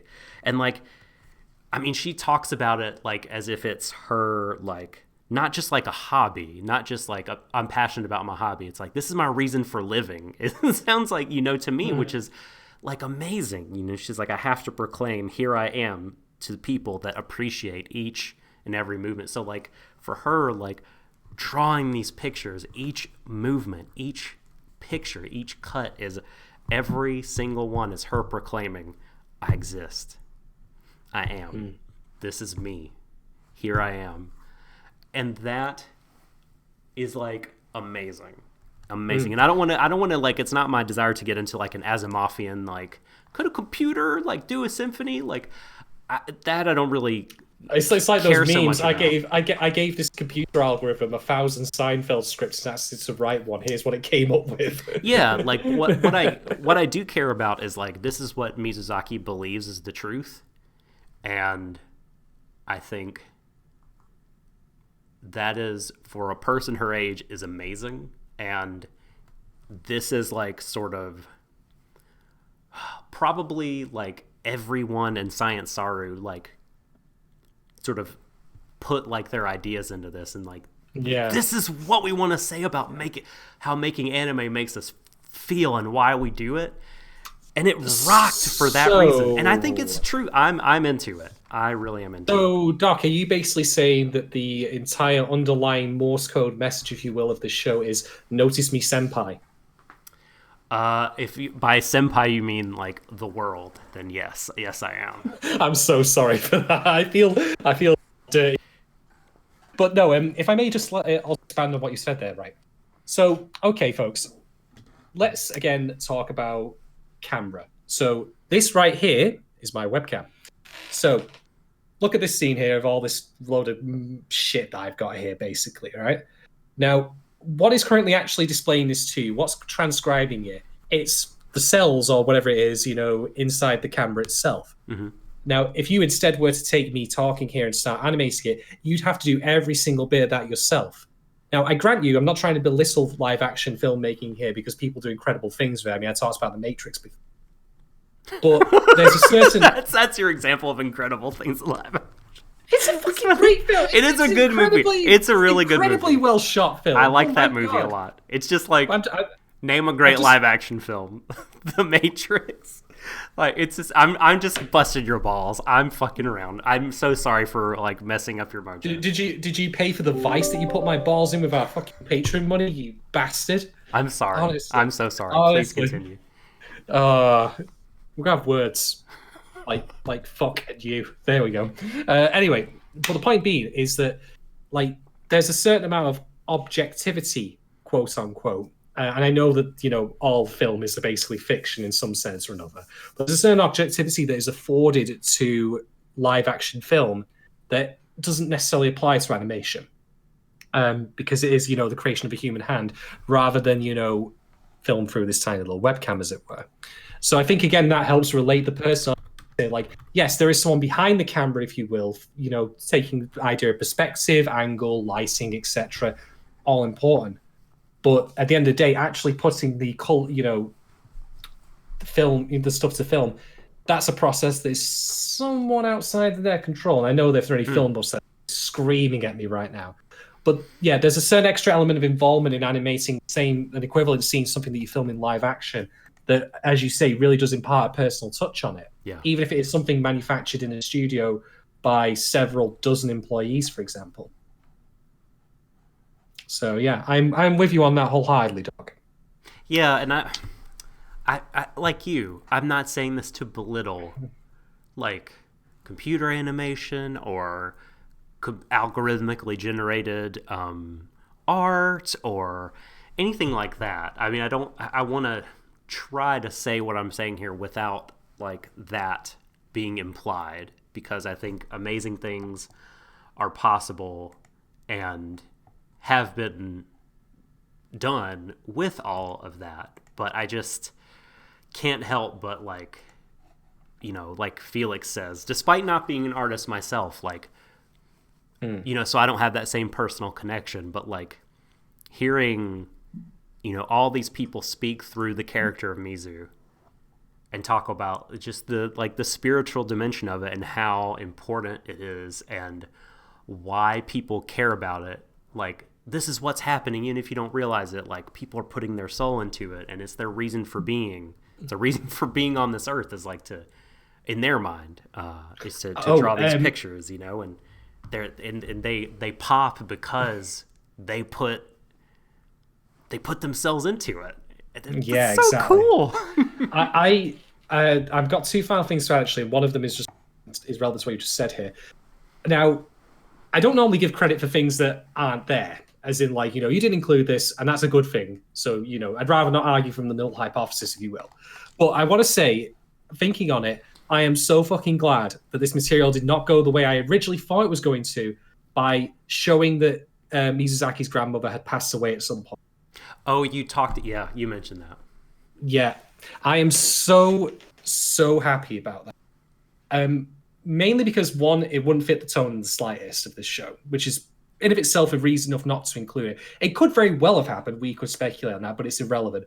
What I think is neat, though, is that I think it speaks also to Mizusaki's reverence for her grandmother, in that if that has happened, then that is not what is important to her. Rather, she remembers how she lived and the influence that she left on her.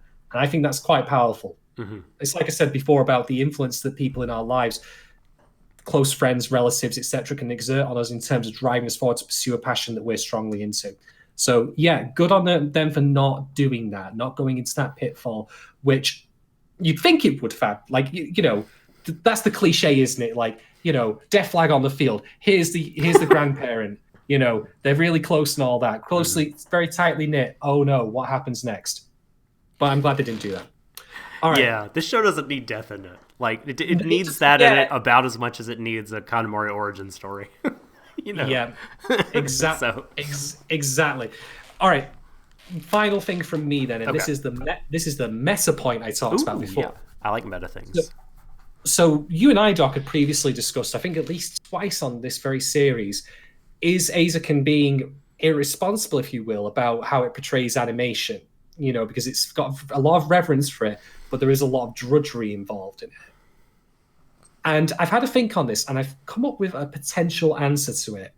And the answer is, believe it or not, I don't think that this show is strictly speaking about the creation of anime. Why am I saying that? Because bear in mind the original material in which this was created for, which is a manga. Mm-hmm. Now, I think that the show has reached it, or rather the material has reached apotheosis, rather, by being an anime. I think that that's the point in which, it is, idealized. And also why I think that, good intentions though they may have, making a live action version of it is ill-advised. Yes, I agree. That would be... It loses some of the impacts, unless you had Edgar Wright doing it. It probably cost a lot of money. Get Scott Pilgrim era Edgar Wright doing it, and then I reckon you might be okay. But anyway, I only mention him, by the way, because that's all I know. Directors who probably could do that, particularly Japanese ones. But again, I speak only from my limited knowledge here. Anyway, point being, I think that rather, because it originated in the and therefore works within the limitations of that to convey the same material, I think that it's not strictly speaking about animation, although it is great, very much detailed into that, but rather I think that it's a celebration of the creative process. And that's why I think it's content to not necessarily tackle the animation industry's flaws as deeply as we otherwise might want it to be, because it's not strictly speaking about that.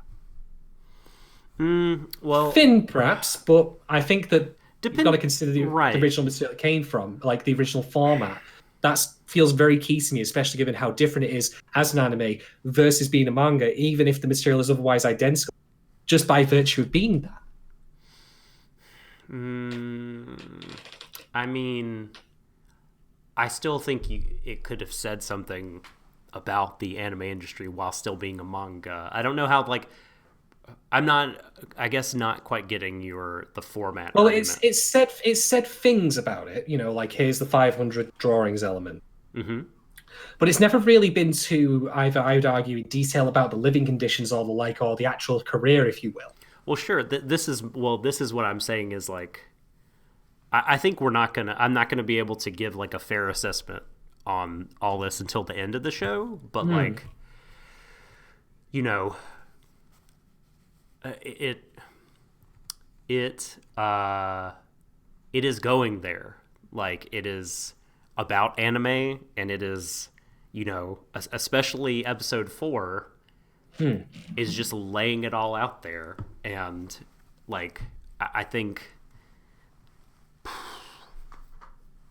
I don't know if I really want to visit the topic too strongly again, but okay, for instance, I think that there's a good way to do it, to make criticisms about the anime industry by presenting a scene but not commenting on it and letting the audience draw their own conclusions.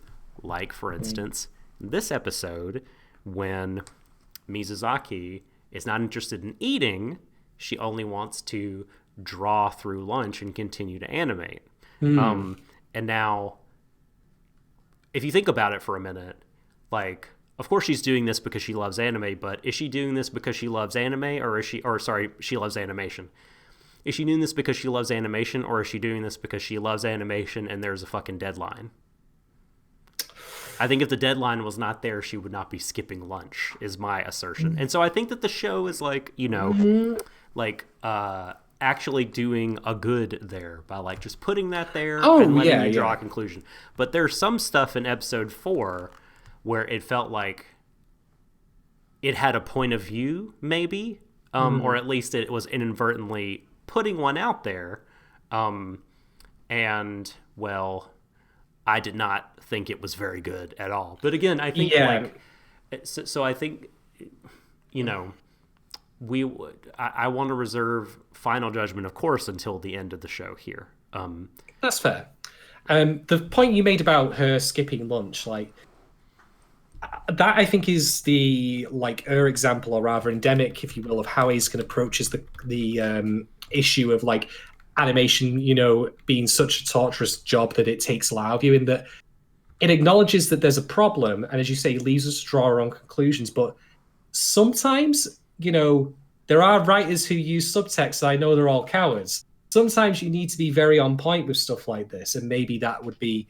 But then again, that would also not gel with the show's tone. So, yeah, I think it's good. Subtext is good sometimes. It can be. Maybe not in all circumstances. Sometimes things need to be called out for what they are. But again, I think that there might be some evidence that maybe it's not necessarily about that. About specifically the foibles of the animation industry and the struggles. Like there are struggles, certainly. I think maybe it's more seeing a product to fruition. Although, fun thought for you, which I'll leave off at this point before we go on to concluding our thoughts. Here's a theory: what if, crazy as it sounds, what if the reason Eizouken was originally a manga was because the author wanted to make it as an anime from the get-go and couldn't do it for some reason? Now, there's a metaphor for you. Yeah.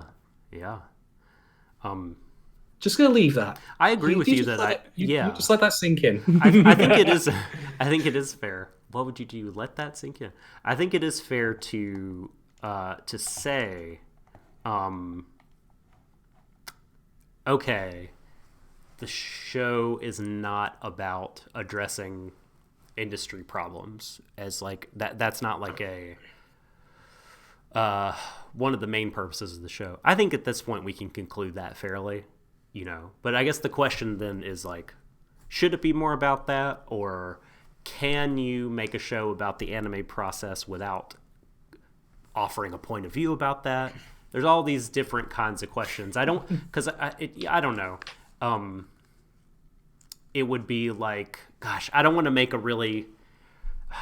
do an example in poor taste, so maybe I just shouldn't do an example. But I feel like, to me, it's pretty clear that, like, if your goal is to make, I did the meatpacking industry. I think last time is the example I used. If your goal is to make a piece of media about these characters, going through the process of something, in the creative process, in a super fraught, really unjust, gross, abusive, exploitative industry, it's going to be really, really difficult to do that without like showing some of that gross exploitation and like having some kind of point of view on it. It's just hard. And the show, I think up to this point, has, like I said on Twitter last week, I think it's like towed the line. I think it's done really well.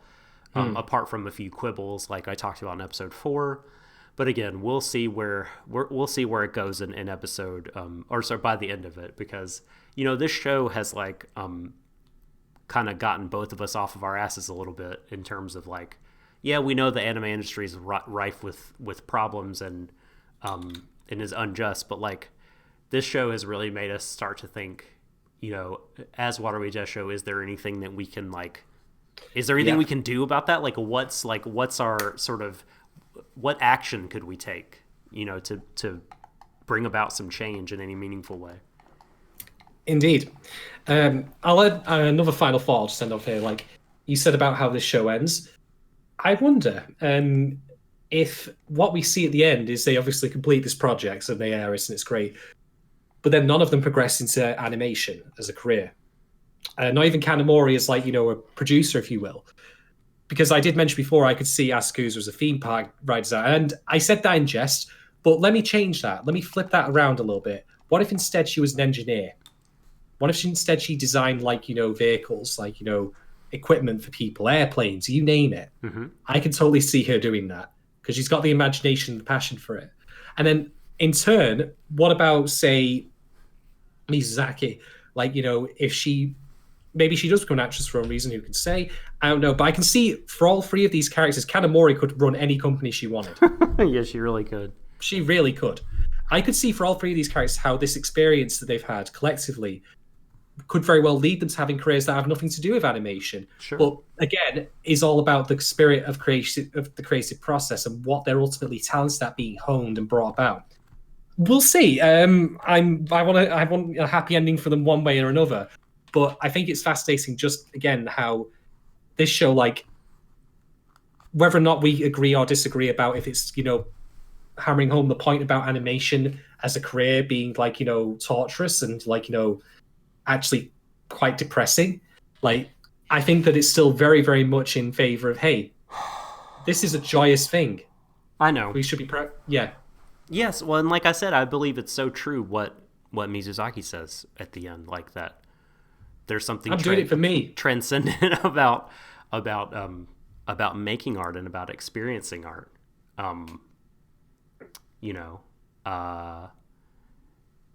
But I just think, like, I don't understand why I meet resistance on this point.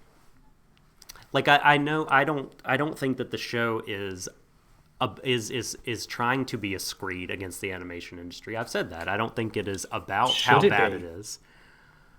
But I think at the same time, us loving anime and thinking how cool it is not a reason not to talk about this stuff. And it's not, I mean, and I think I agree with Grizzly in that, he said earlier, like, the show has like a lot littered throughout it that is biting when it comes to standards and practices of the anime industry and how it treats its workers. But because, I mean, I think we're all workers in some degree who listens to this podcast. So like, you think that people would be in favor of like, and sort of pro, like, yeah, like, let's like talk about how the workers are fucking done dirty because it's shitty. And again, we love anime. I don't want anime to go away. I want some like, anime to go away forever. just to be clear. But I don't know, man. I'm rambling, but like, I do think that it is a thing that people are sort of, it's kind of talk themselves into not worrying about as much because anime is cool. But we should worry about it. And maybe, like, to your point, anime should go away. Some of it should, because too much of it's being made, and people are and these animators are dying because they're making it for the equivalent of like $900 a month. F all. Like, an anime is a $2 billion industry. Fuck that shit, man. We need to talk about it. And like, And this show, again, I don't think the show wants to do that, like, by and large. I think it does want to say, like, oh, like, making art, making anime is incredible. And I just think when we discuss it, like, part of the implication should be, like, hey, it's incredible, but, like, people should be treated fairly because it's so incredible. Just about. Well, so, yeah. The anime is only incredible because of the incredible people that make it and all the stuff that they go through doing it. So there you go. Doc appears to have been summoned. I don't know if he's going into this moment, so I apologize for the delay as he is currently whisked off elsewhere. Hopefully he'll come back without having, purchased a few slaves while he was at it. I can hope. He's a good guy, our Doc, I hopefully, doesn't end up doing that. Anyway, I suppose while this is happening, I will recount the polls for everyone then. So if you'll excuse me just a moment. I have to fly solo. It's very dangerous. I also don't know why I'm whispering. So, polls then. So, episode 7, poll number 1. Was the opening 3 minutes the most wholesome 3 minutes in anime this year? And by the way, this is as far as I'm concerned, this question applies the entire year, even for stuff that we've not seen yet. Sorry, but if you want it to be better than this show, you should have released it earlier. I mean, yeah, okay, that's maybe a bit dark given what we were just discussing about the drudgery of anime creation, but anyway. So 86% say yes, and I agree. And someone, I don't know who, and I feel bad for them. I hope they, are okay and not struggling and actually do have a soul. They've said, I have no heart. Dear, oh dear. Next up, it's not you. It's not you, Yukinon.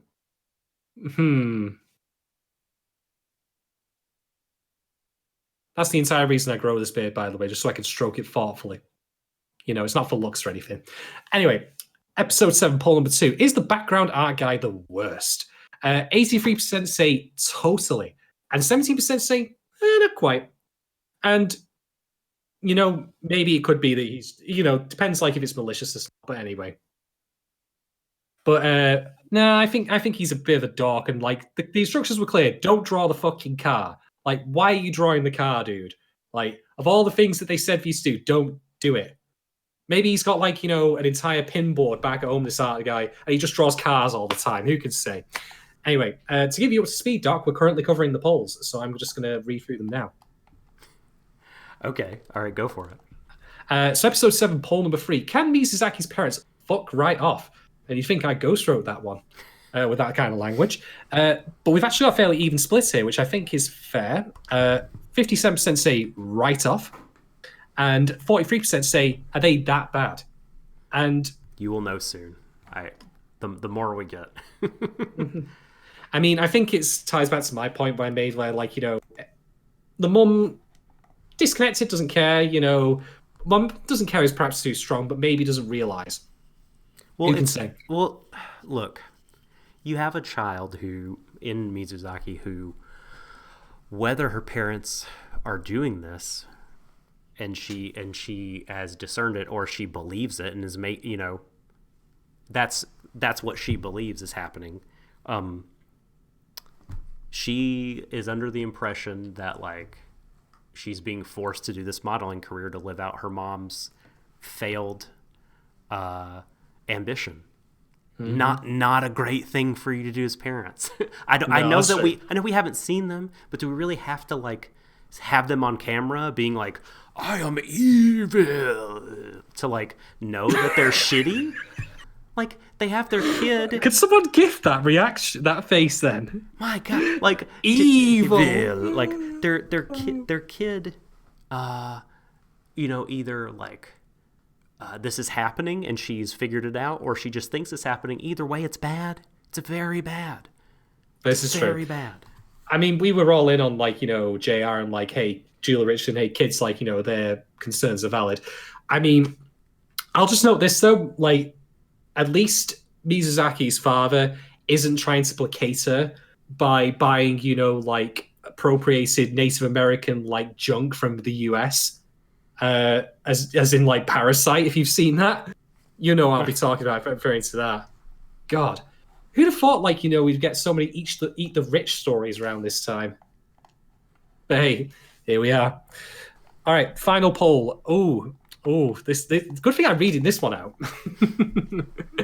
Are Shadon's puns getting better or worse via Gero? Thanks, Gero. Something that that will be left on my open casket funeral. Really, just a screenshot of this poll.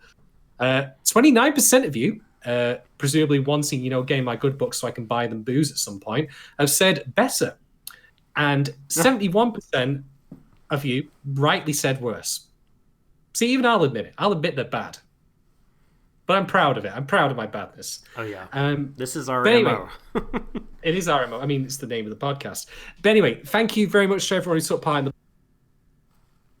sensing. They will be up all week long. Get retweeted.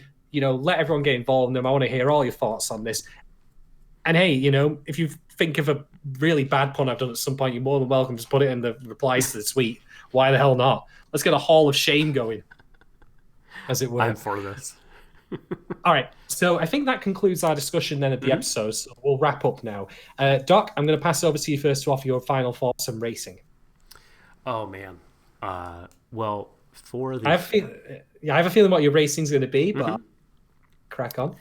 For the first 3 minutes and the final speech alone, this episode would merit a very high rating. But like, there's all the incredible, greatest world things with the like boats going into the lifts, the whole bathhouse scene, just all of it, like from the fun discussions to like the like kaiju fight in the water to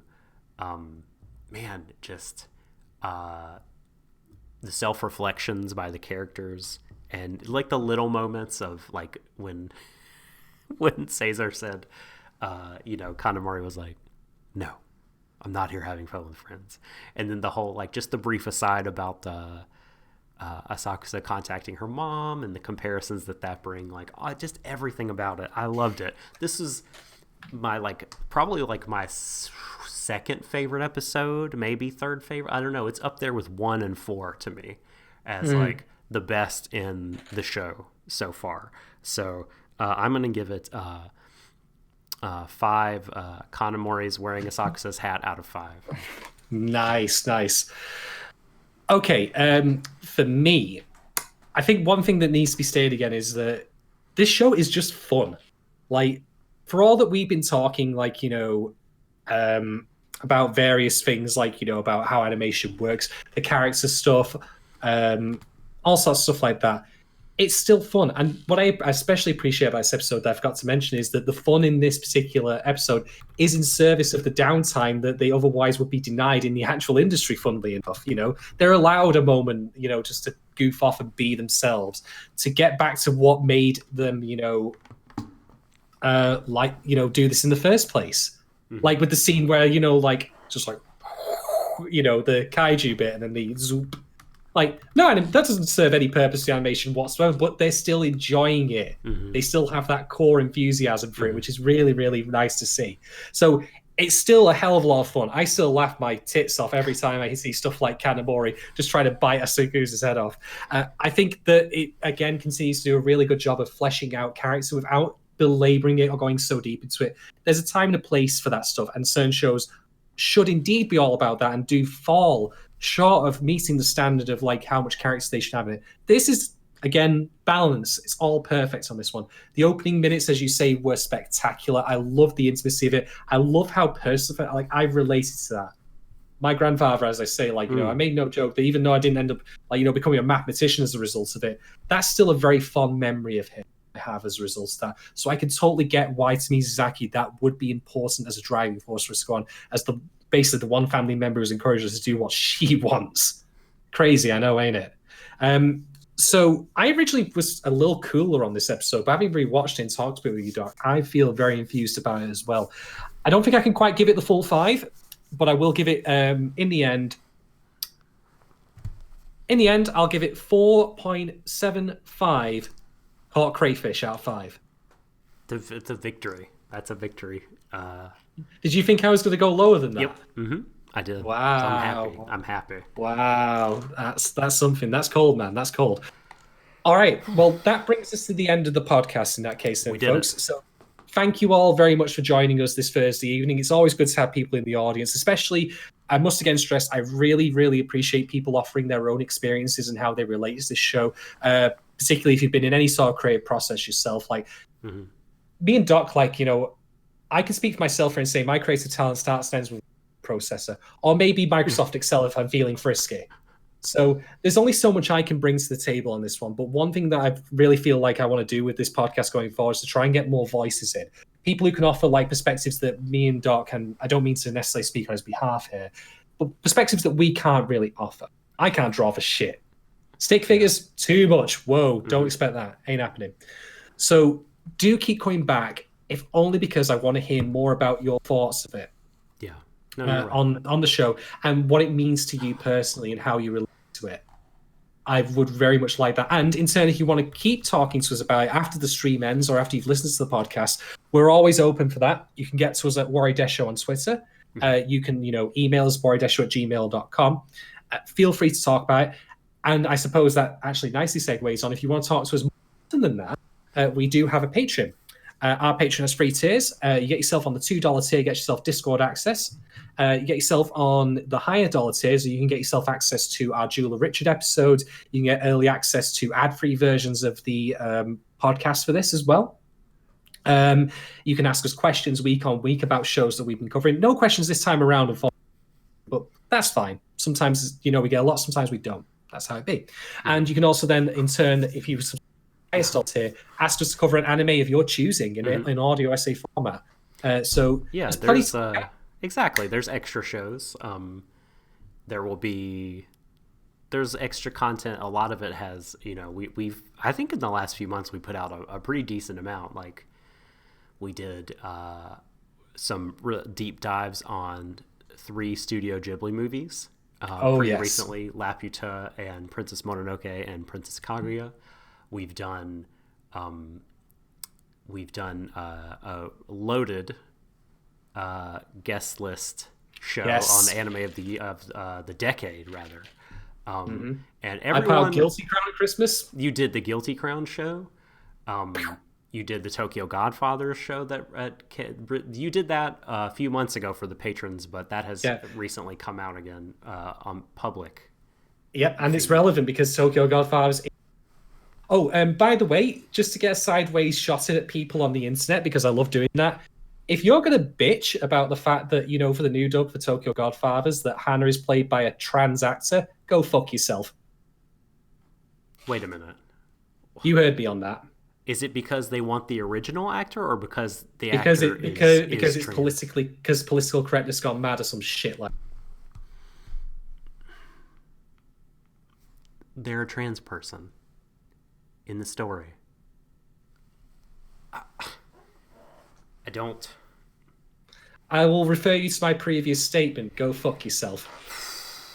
Well, I don't that beat all. Yeah, exactly.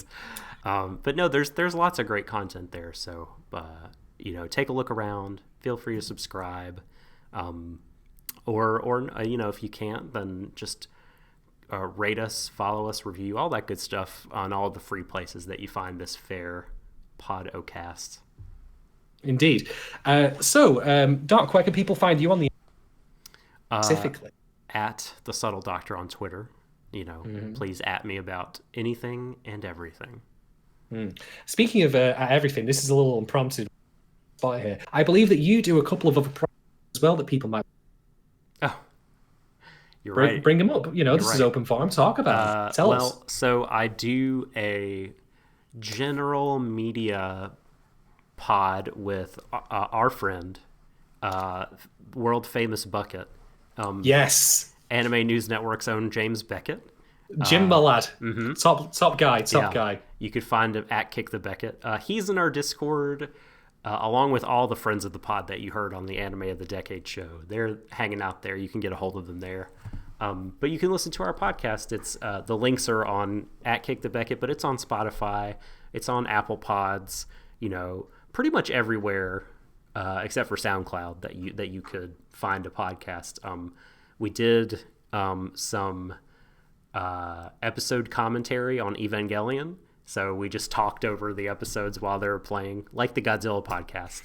And now we're not doing that, but we are covering a little bit more in the style that you and I are, but in chunks. We're doing The Legend of Korra, fantastic piece of American animation from early last decade. And I've never seen it before. So I have seen the first Avatar show, but I have not seen Korra before. So I'm loving it. It's so good. And I also do a wrestling pod called Grappalicious, GRAPPLEICIOUS, on Spotify, on Apple as well. And it's also in my Twitter bio, the link to the Twitter. of Grapplicious. But me and David Majors, again, from the Anime of the Decade show, he has a really good anime podcast called Anime Podcast of Some Sort. His is mainly news focused, rather than covering specific pieces of content in depth. But like, it's a good show, and me and him, we're both longtime wrestling fans. Him, much longer time than me. So we talk about pro wrestling there, a lot of Japanese wrestling. It's really fun. So it's been on like, not hiatus, but like, we haven't got to do a show for a couple months, but it's coming back soon. We're recording this weekend. There you go, folks. Definitely check all the extra content out. But otherwise, that brings us to the end of our Thursday. We'll be going and doing after hours a bit. So that, by the way, is something you can also get on our Patreon. I will be complaining at length about the CrunchyRoll Anime Awards, but also having an actual discussion about it. So you can get the best of both those. You can get, contemplative me and pissy me all in one. Anyway, on that fine note, we will be back next week with guest star as well. We have another friend of the pod coming back, Alexander Smith, great gentleman, classy dude. Really looking forward to him back on the podcast. He's been with us a couple of times before. I think he was there for Fujiko Mania, if I'm not mistaken. Yep. One other, but I can't remember. That one has not come out yet. But fair enough. But he was on Anime of the Decade, and you have to refer to him by his full moniker. He's not simply Alex Smith. He is Alexander. He is the chef. Alexander. You were about to say he's the shit, weren't you? No, the chef. You nearly said that. He is the chef. So sounded like to me. You must refer to him as the chef. He's the chef. Mm-hmm. Fair enough then. So we'll have the chef on next week. Really looking forward to that. Definitely check it out, folks. But until then, as we're often fond of saying on this podcast, brace yourself, everyone, to the ends of the universe. Good night. Good night. I'll figure out how to close this.